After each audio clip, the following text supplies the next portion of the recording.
Bonjour à tous, une fois de plus c'est un plaisir de vous retrouver. On a de la chance, pourquoi on a de la chance? Parce qu'Akadosh Baruch Hu ne nous a pas donné juste une mitzvah, un commandement, ni deux, ni trois mitzvot, mais 613 mitzvot. Grâce à Dieu, c'est le travail de toute une vie, c'est un plaisir, des fois c'est pas facile. Et en général, quand quelqu'un s'investit, peu importe le domaine, il attend un petit retour. Et c'est normal. On peut comprendre qu'une personne qui s'investit, d'autant plus que c'est toute sa vie, ils disent, bon Hachem, donne-moi un petit quelque chose, un petit acompte dans ce monde. Donne-moi un petit quelque chose. Seulement la Gemara dans Choulin, le Talmud nous enseigne que Schar mitzvot be'ay alma leika. Ça veut dire quoi? Ça veut dire qu'un salaire dans ce monde pour l'accomplissement des commandements, il n'y a pas. Alors là, c'est la douche froide. Le Talmud, il nous donne une douche froide. On dit quoi? Toute ma vie, je m'investis. Depuis que je suis petit, mes parents, Shema Israël, ils m'apprennent petit à petit. Je commence à grandir. Sans compter ceux qui font teshuva à l'âge de 20 ans, 15 ans, 30 ans, 40 ans, 50 ans. Ils font un effort monstre. Et malgré tout, le Talmud nous dit, tu sais quoi? Un salaire dans ce monde pour l'accomplissement des commandements, il n'y a pas. Oublie, il n'y a pas. Douche froide. D'un autre côté, on voit que la Torah nous enseigne, dans la paracha de Bechukotai, on dit que Im Bechukotai telechu, si vous allez selon mes préceptes et que vous gardez mes commandements, alors à ce moment-là, il y a une série de bénédictions, Venatati Gishmechem, Ken, je vais donner les pluies en leur temps, etc. Donc, on voit a priori tout le contraire. Le Talmud d'un côté nous dit qu'il faut oublier le salaire dans ce monde, c'est même pas en rêve. Et la Torah nous dit, si vous suivez mes commandements, alors vous allez avoir les pluies en leur temps, etc., etc. Alors comment on s'arrange? Il y a un salaire ou il n'y a pas de salaire dans ce monde? Il y a un acompte, pas d'acompte, comment ça se passe?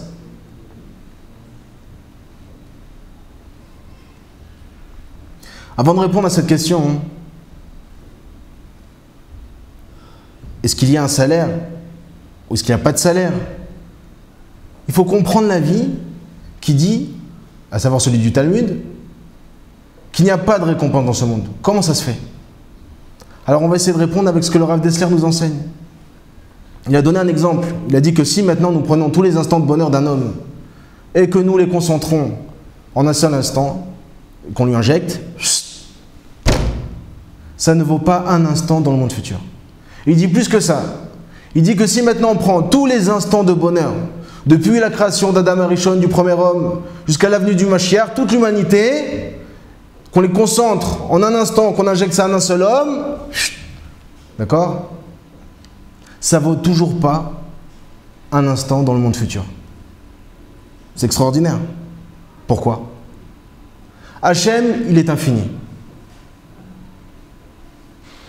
Et de la même manière que Hachem est infini, alors il est logique que ces mitzvot, qui sont en réalité sa volonté, les mitzvot, elles sont également infinies.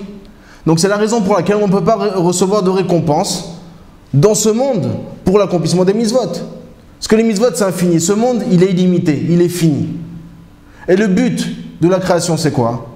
Le but de l'homme, le but du juif, de toute l'humanité, c'est d'élever la matière à une dimension d'infini. Prendre le fini et l'élever à l'infini. Mais pas le contraire. Chazé Shalom. Donc ça renforce la question. Donc on comprend maintenant pourquoi on ne peut pas recevoir dans ce monde de salaire pour l'accomplissement des mitzvot.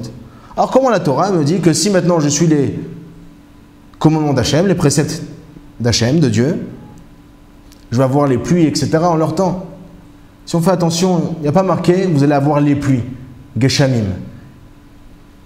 Il est marqué Gishmechem, vos pluies. Ça veut dire quoi, vos pluies? Ça veut dire que Akadosh Baruch Hu nous fait un grand chesed, nous fait un cadeau.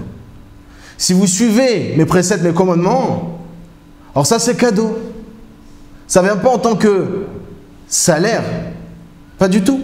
C'est Gishmechem, ça devient vos pluies, c'est à vous ça déjà. Comme ça vous allez avoir la tête tranquille pour continuer à appliquer ma volonté, à me suivre. Donc ça répond à la contradiction qu'il y avait d'une part entre le Talmud et ce qui est marqué dans la paracha de Bechukotai. Mais vous savez, j'ai lu quelque chose dans les commentaires du Ben Ishraï, où il nous dit Ben Ishraï qu'il y a oui une possibilité d'avoir une récompense dans ce monde pour l'accomplissement des mitzvot. Comment?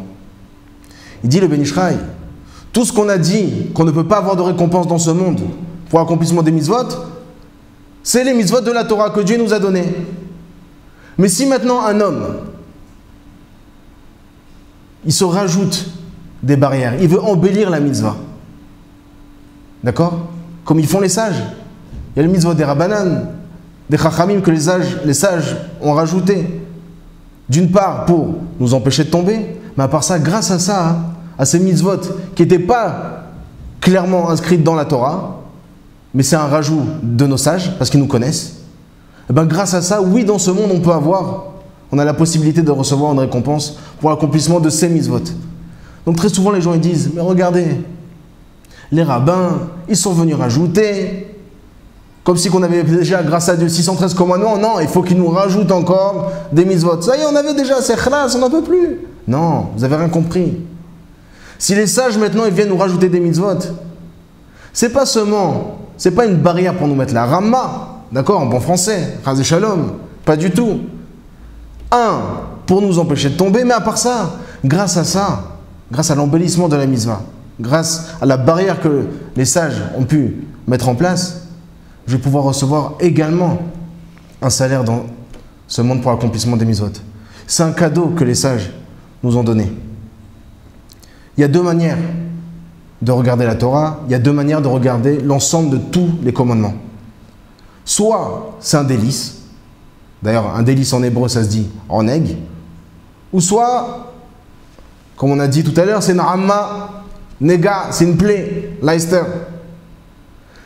Nega, une plaie, et oneg, un délice, c'est la même racine. Nega, c'est nun, gimel, aïn, et oneg, le contraire, c'est aïn, la racine, nun, et gimel. C'est les mêmes lettres. Pourquoi une plaie et un délice, c'est les mêmes lettres? Je vais vous dire pourquoi. Le aïn, la lettre aïn, qui veut dire également l'œil, dans le délice, dans le oneg, il est en début du mot. Pourquoi il est en début du mot?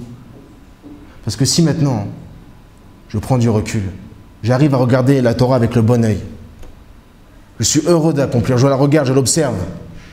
Quand on aime quelqu'un, on le regarde avec amour. Quand on a un enfant, on le prend dans ses bras, on le regarde avec amour, avec passion. Quand on regarde la Torah avec passion, avec amour, alors c'est un délice, c'est oneg. Mais si maintenant, je prends tout comme un poids, d'accord? Comme allez encore, Raouda, et ça ils ont encore ajouté des mitzvot, et c'est dur et c'est lourd. À ce moment-là, l'œil, on l'a mis à la fin. On n'a pas observé la mitzvah. On n'a rien regardé. On a subi. Si on subit la lettre Aïn, on la met à la fin du mot. Si on la met à la fin du mot, cette lettre, ça donne néga, c'est une plaie. C'est-à-dire que tout dépend de nous. Ou la vie c'est un délice, ou c'est une plaie. Ça dépend de quoi? La manière dont moi je vais regarder ça. Bezrat Hashem, qu'on ait toujours la possibilité de regarder du bon œil et que l'accomplissement des commandements soit toujours un délice à nos yeux, aux yeux de tous. Amen et amen.